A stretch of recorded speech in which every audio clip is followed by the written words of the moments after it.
Hello everyone. तो आज हम पढ़ने वाले हैं आपकी सोशल साइंस की ज्योग्राफी की बुक से chapter number 1 Indian size and location class 9 से। बेसिकली इस चैप्टर के अंदर बताया गया कि इंडियन का जो इंडियन ओरिजिन ही कह सकते हैं कि इंडियन जो इंडिया का जो मैप है वो पूरे वर्ल्ड में किस जगह पे आता है, उसकी साइज़ कैसी है, उसके जोन कौन कौन से हैं, वो कौन कौन से टिपिकल कैंसर्स या फिर कह लो कि लैंगिट्यूड लॉटिट्यूड में कौन सी जगह पे आता है, किस तरीके से आता है, उनके बारे में टिपिकल बातें करने वाले। बेसिकली 6, 7, 8 के अंदर मैंने इसको बहुत डिटेल्स में बता दिया है, तो इसके ऊपर मैं आज इतना टाइम वेस्ट नहीं करने वाला। आपको जो मेन इंपॉर्टेंट जो आपके 9th लेवल से इंपॉर्टेंट है ना, आप 9th क्लास में पढ़ रहे हो और आपसे रिलेटेड जो इंपॉर्टेंट चीज़ होगी मैं उसको आज कम्युनिकेट करूँगा, फिर मैं आपको वो चीज़ इंपॉर्टेंट बताऊँगा। ठीक है, ओके। तो बेसिकली हम इसमें क्या क्या बात करने वाले हैं, तो location of the India, size of India, India and the world और द नेबर्स ऑफ इंडिया। हम इन 4 टॉपिक को क्लियर का पूरा कवर अप करेंगे जिससे कि आपको इसके टिपिकल कोई भी अलग से पॉइंट आपको कहीं से और कवर अप करने ना पड़े। ओके, पहली बात कि लोकेशन कहाँ पे है, तो entire India is located on the northern hemisphere. पूरा का पूरा इंडिया है ना वो लोकेटेड कहाँ पे है, नॉर्थन हेमिस्फीयर के आसपास में लोकेटेड है। दूसरी चीज़ कि मैंने आपको ऑलरेडी बता चुका हूँ कि कौन कौन सी जगह पे कौन कौन सी डिग्री आपको किस तरीके से आइडेंटिफाई करनी है। जो आपका नॉर्थ से लेके साउथ तक का पूरा है और आपका ईस्ट से लेके वेस्ट तक का पूरा आपको जो दिया हुआ डिग्री दी हुई है, आपको डिग्री को याद रखना है। डिग्री को याद ना रखो तो भी चलेगा, बट आपको इतना पता होना चाहिए कि ऊपर से नीचे तक की क्या जो लंबाई होती है उसको हम कहते हैं लैटिट्यूड, और जो आपकी ईस्ट से वेस्ट तक की होती है उसको कहते हैं लॉन्गिट्यूड्स को। क्लियर, ठीक है, ओके। आगे बात करते हैं कि जो आपका ट्रॉपिक ऑफ कैंसर है जो 23.30 नॉर्थ से जो आपकी पसार होती है, मतलब ये टिपिकल, ये दिख रही है आपको, ये विटल लाइन दिख रही है ना, 68 से निकलते हुए यहाँ पे इंडियन स्टैंडर्ड लाइन को कट करके जा रही है जो आपके लिखा हुआ ट्रॉपिक ऑफ कैंसर। ये tropic of cancer typical India को 2 भागों में इक्वल डिवाइड करती है। Clear, okay. इसको याद रखना हमेशा कि ऐसे आपको क्वेश्चंस पूछ सकते हैं कि विच इज़ द, मतलब कौन सी चीज़ है या ऐसा कौन सा ट्रॉपिक ऑफ पार्ट है जो इंडिया को इक्वल डिवाइड करता है, तो ट्रॉपिक ऑफ कैंसर कह सकते हो कि वो इक्वली इंडिया को डिवाइड करता है।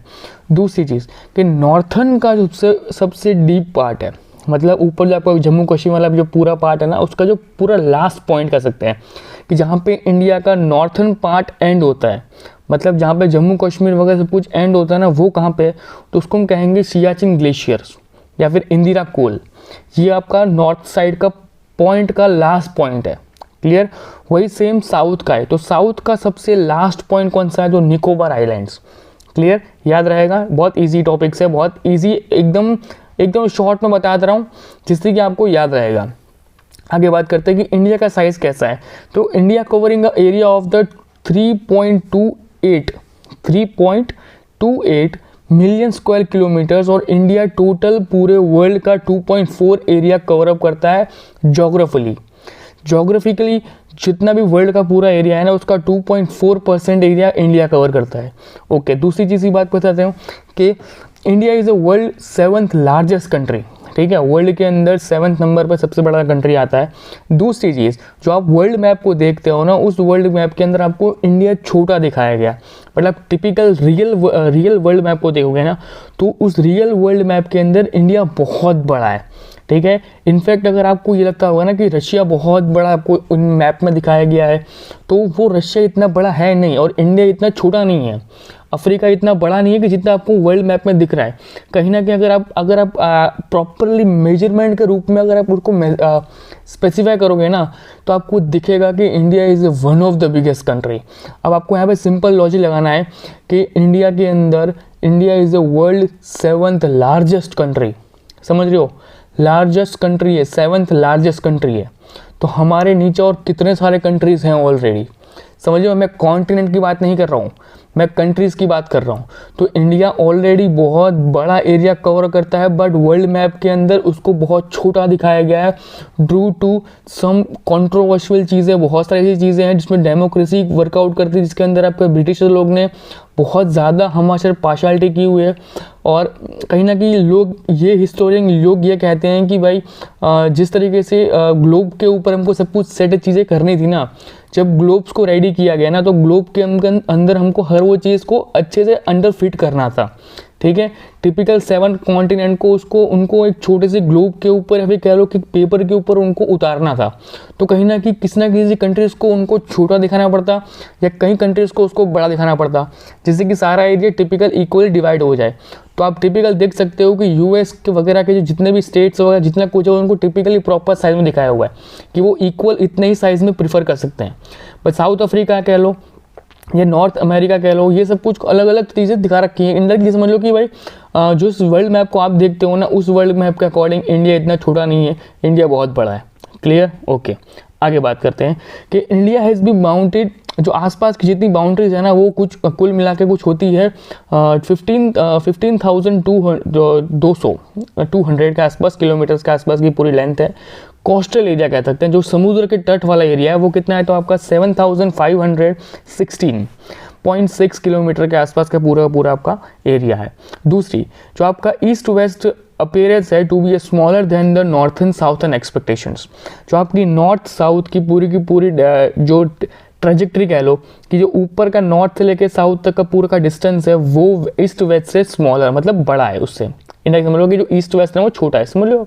ओके, आगे बात करते हैं इंडिया इन द वर्ल्ड, कि इंडिया वर्ल्ड में किस तरीके से दिखता है। ओके, तो Indian land masses has be currently located into the western and the eastern Asia, west eastern Asia के आसपास का पूरा एरिया है जो इंडिया के नाम पर लोकेटेड है। कि अगर आप वर्ल्ड मैप में देख रहे हो तो India will be located in the west east part of the Asia. Okay, जो आपका जो जिस जगह पे इंडिया लोकेटेड है वो प्लेटूज कौन सी है, तो डेक्कन प्लेटूज है। ठीक है, जो आपका डेक्कन पेनिनसुला है ना वही इनडायरेक्टली कांटेक्ट कर सकता है इंडिया को, मतलब इंडिया उसके ऊपर लोकेटेड है। ठीक है, अब जो ये पूरा टिपिकल टर्म है ना वो आपके सेकंड चैप्टर में आएगी या फिर इसी चैप्टर में कहीं ना कहीं आने वाली है। तो आपको मैं उसमें बताऊंगा कि ये हम लोग क्यों पढ़ रहे हैं, ये डेक्कन पेनिनसुला वाले जो टॉपिक है हम क्यों पढ़ रहे हैं। ओके, ये हमको क्लोजर कनेक्टेड करता है वेस्टर्न एशिया से, अफ्रीका से, यूरोप से, south east and eastern Asia से, इन सब से हमको कनेक्ट करता है कौन सा, डेक्कन पेनिनसुला। ये एक प्लेट है, उस प्लेट के ऊपर ये सारे के सारे कंट्रीज एग्जिस्ट करते हैं। ओके, दूसरी चीज़ जो इंडिया है वो ऑलरेडी लैंड रूट से, एयर रूट से, मतलब टिपिकल जितने भी रूट्स अवेलेबल है ना इन द वर्ल्ड उन सब से कनेक्टेड है। क्लियर? आप इंडिया के अंदर ये देख लो कि इंडिया के अंदर हर एक सीजन में आप प्राप्त हो जाती है, आपको हर एक टाइप का कल्चर आपको मिल जाएगा, हर एक टाइप का आपको क्लाइमेट मिल जाएगा, हर एक टाइप की कंडीशन आपको इंडिया के अंदर देखने को मिल जाएगी। ओके, आगे बात करते हैं कि India has contribute the lot of form in the world, बहुत चीज़ें हमने कंट्रीब्यूट की है, जो आइडियोलॉजी कह लो, फिलोसफी कह लो या फिर कह लो फिलोसफीज कह लो, जो हमने सब कुछ जो कंट्रीब्यूट किया है, उपनिषद, रामायण, पंचतंत्र और मैथमेटिक्स के अंदर हमने जो numericals, decimal system, algebra, trigonometry, calculus, बहुत चीज़ें ऐसी है जो हमने इंडिया के रूप में वर्ल्ड को प्रोवाइड किया और वर्ल्ड आज उसको लेके एक अलग थ्योरी में काम करता है। ठीक है, आज धीरे धीरे लोगों के दिमाग में आ रहा है कि भाई जो चीज़ें आज हम डेवलप कर रहे हैं वो हमारे अर्थशास्त्रों के अंदर या कह लो कि हमारे उपनिषद वेदों के अंदर बहुत पहले से ऑलरेडी एग्जिस्ट है। जैसे कहते हैं कि भाई रामायण के अंदर जब हनुमान जी ने सूरज को निगल लिया था तब उसका अनुवाद रामायण में आज से सालों पहले कर दिया गया था, ऋषियों द्वारा उसका पूरा अनुवाद कर दिया था। तब कौन वहाँ पे मेजरमेंट के रूप में मापने गया था, राइट? कोई था ही नहीं, बट उसको उस रामायण के टिपिकल पार्ट्स के अंदर अर्थशास्त्रों के अंदर अर्थशास्त्र में उसको एक श्लोकों के अंदर उसमें उसका अनुवाद लिखा हुआ है कि किस तरीके से हनुमान जी ने सूरज को निगला और किस तरीके से उस पूरे डिस्टेंस को लिखा है उन लोगों ने कि कितने वर्ण, कितने अर्ण, कितने क्षण के रूप में वहाँ तक पहुँचे उसको कवर करने के लिए। समझ रहे हो? तो ये चीज़ें हमको बहुत पहले दिखा चुकी थी और आज की उसकी कदर हम आज की डेट में धीरे धीरे करना शुरू कर रहे हैं और ये बहुत अच्छी बात है कि हम हमारे कल्चर की तरफ वापस मुड़ के आ रहे हैं।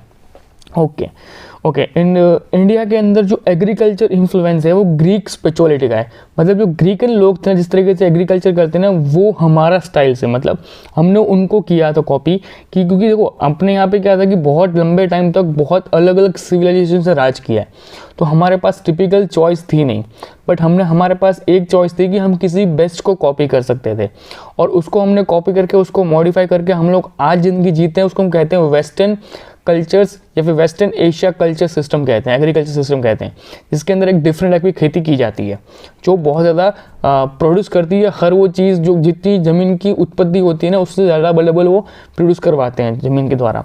इंडियन नेबर्स, अब जो आसपास के अपने नेबर्स के बारे में बात करें, थोड़ी सी बात करते हैं वो कौन से कंट्रीज हैं। तो India is one of the important position in the southern Asia के अंदर बहुत बड़ी इंपॉर्टेंट पोजीशन होल्ड करता है इंडिया, जिसके अंदर 29 स्टेट्स हैं और 7 यूनियन टेरिटरीज हैं। इसकी जो अभी रिकॉर्डिंग का टाइम हो सकता है मैं कुछ बोल रहा हूँ और इसके सिचुएशन या फिर इतने स्टेट्स या यूनियन टेरिटरी वो चेंज हो जाएँ तो टिपिकल आपके ऊपर है कि आप उनको करंट में जाके एक बार चेक कर लेना। Okay, India share the boundary किन किन कंट्री से शेयर करता है, तो पाकिस्तान, अफगानिस्तान, चाइना, नेपाल, बांग्लादेश, म्यांमार और भूटान। कितने हुए? पाकिस्तान, अफगानिस्तान, चाइना, नेपाल, बांग्लादेश, भूटान और म्यांमार। टोटल 7-8 कंट्रीज हैं आपके। क्लियर? इससे ज़्यादा भी कंट्रीज हो सकती हैं जो मैंने नया लिखे हूँ या फिर मैंने ऐड ना किए हों, तो आप एक बार खुद से भी रिसर्च कर लेना।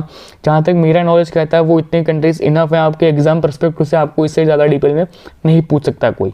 ओके, दूसरी चीज़ जो आपका सबसे नियरेस्ट साउथ इंडिया कंट्री है, सबसे नियरेस्ट आइलैंड्स के रूप में जो 2 कंट्रीज रहते हैं वो कौन से हैं, तो एक मालदीव्स है और एक श्रीलंका है। जो आइलैंड्स के रूप में श्रीलंका हमारा पार्ट नहीं है, बट मालदीव्स कहीं ना कहीं हमारा पार्ट है। ओके, इंडियन जो आपका इंडियन स्टैम्प होता है, जो Indian part as the rest of the Asian as a called the subcontinent. India के रूप को इंडिया जिस तरीके से रहता है ना, उसको पूरा एशिया उसको कहता है कि this is the India as the Asia subcontinent. जो इंडिया है ना वो पूरे एशिया का एक सब कॉन्टिनेंट पार्ट है, जिसको एक बहुत अलग से आइडेंटिटी मिली हुई और one of the best country in the world वो इंडिया है। क्लियर? चलो आज के लेक्चर में इतना ही, मिलते हैं नेक्स्ट लेक्चर में चैप्टर 2 के साथ। Bye bye, take care.